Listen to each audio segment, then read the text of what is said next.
अब अर्जुन की फड़क निकालने के लिए उन्होंने ये लीला की, उधर से अपने भक्तों की परीक्षा भी करनी थी। इसी प्रकार इसकी समांतर एक उदाहरण है सम्मन सेव और नेकी का। कमाल के मन में यह अभिमान घर कर गया था कि मेरे जैसा सेवा करने वाला और मेरे जैसा वफादार सेवक इस संगत में नहीं है। और बहुत बार परमात्मा के सामने भी उसने ये मुंह खोल दिया था। तो परमेश्वर कबीर जी ने कहा कि भाई मैं भ्रमण के लिए निकलता हूं, मेरे साथ चलेगा कोई? तो कमाल ने कहा जी मैं तो आपके साथ चलूंगा, मेरे बगैर सेवा आपकी करेगा कौन? परमात्मा बोले चल। बाजिद नाम के एक राजा थे, वो घर त्याग कर चले गए थे, फिर उनको जंगल में भगवान मिले थे, उनको फिर अपने साथ रखा था, वो भी सेवक हो गए थे ज्ञान समझ के। तो वो दोनों जने बाजिद और कमाल और परमात्मा तीनों जने चल पड़े। उधर से सम्मन और नेकी उसकी पत्नी और सेवुन का पुत्र। नेकी और सम्मन जो है दोनों चूड़ी पहनाने का काम किया करते, मनियार का। और ये स्वभाव बन जाता है भक्त अपने का, खासकर कबीर परमात्मा के बच्चे का नाम लेने के बाद वो ये सोचता है तेरा कल्याण तो निश्चित, और इस सामने वाले ने भी समझा दो किसी तरह। तो कोई जैसे कोई मजदूर जाता है किसी सेठ के काम करता है, उसको भी कोशिश करता है इसको ज्ञान बता दूं, लेकिन वो सातवें आसमान पर होता है, उसने एक मजदूर की बात कैसे सुनावे ना सुनो, लेकिन कोशिश रहती है कि इसकी किसी प्रकार बुद्धि सेट हो जाए, इसका जीवन नाश हो रहा है। हमारे भक्त की ये चेष्टा रहती है। तो वो सम्मन और उसकी पत्नी जहां भी चूड़ी पहनाने जाते थे बहनों को, तो परमात्मा की चर्चा शुरू कर देते थे। हमारे वो गुरु जी ऐसे हैं, सिकंदर लोधी को जलन का रोग हो गया था, वो ठीक कर दिया। स्वामी रामानंद जी का कत्ल कर दिया था सिकंदर लोधी राजा, दिल्ली के बादशाह ने हमारे गुरु जी ने जीवित कर दिया उन्हीं के सामने। एक कमाल नाम का लड़का था, मरता बहता हुआ आ रहा था, हमारे गुरु जी ने वो जीवित कर दिया। हमारे गुरु जी बड़े सक्षम हैं, नाम लेने से मोक्ष हो जाता है, सदा दुख मिट जाते हैं, यहाँ भी सुख मिलते हैं।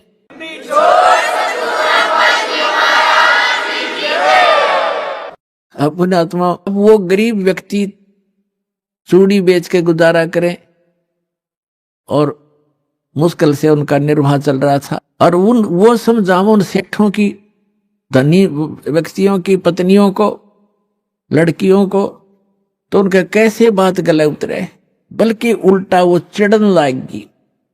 कहते हैं तुलसी पिछले पाप से हरि चर्चा ना भावे, और जैसे जबर के बेगते भूख पैदा हो जावे। किसी का मलेरिया बुखार हो गया हो, उसको किसमस भी कड़वी लगे, सेब भी कड़वे लगे, रोटी भी कड़वी लगती है, वो रोटी सेब कड़वे नहीं है, उस बुखार ने उसके शरीर की, रोगी के शरीर की व्यवस्था बिगाड़ दी, जिसको मीठी वस्तु भी कड़वी लग रही है। इसी प्रकार पापग्रस्त प्राणी को परमात्मा की चर्चा सुहाया नहीं करती, भाया नहीं करती, अच्छी नहीं लगती, वो दुख मानता है। अब वो कहा करती थी कि तुम्हें तो खाने को दाने नहीं, और तुम बताओ हम तुम्हारे गुरुजी इतने सक्षम है, फलान है, चुप रहो अपना काम करो। अब इस बात पर वो भी कई बार अपने आप में दुखी हो जाते थे कि सचमुच ये कह तो ये रहे हैं कि तो हमारे पास तो चवन्नी नहीं, समय का पर आहार नहीं मिलता कई बार तो, लेकिन हमारे गुरुजी में कमी कती नहीं। ये दिल वो डांट ही लेते थे, ज्ञान ऐसा हो चुका था। तो पुण्यात्माओं ये कथाएं हैं, ये आपके लिए गाइडलाइन है, आप जी विचलित ना होना। कुछ भी हो आने दो समय। परमात्मा कहते हैं कल पे कारण कौन है कर सेवा नी काम, और मन इच्छा फल देऊंगा जो पड़े मेरे ते काम है।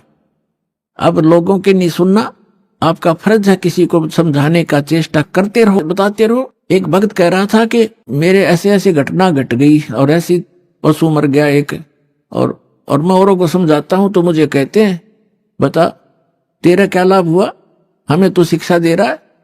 तो पुण्यात्मा अध्यात्म ज्ञान धीरे धीरे समझ में आओगे आपके। संसार तो एक आम दंत कथाओं पर आधारित है, और जिन पूजाओं को वो करते हैं उनके बालक तक मर जाते, तब वो कभी चिंतित नहीं होते कि हम ये भक्ति क्यों कर रहे हैं, छोड़ क्यों नहीं देते।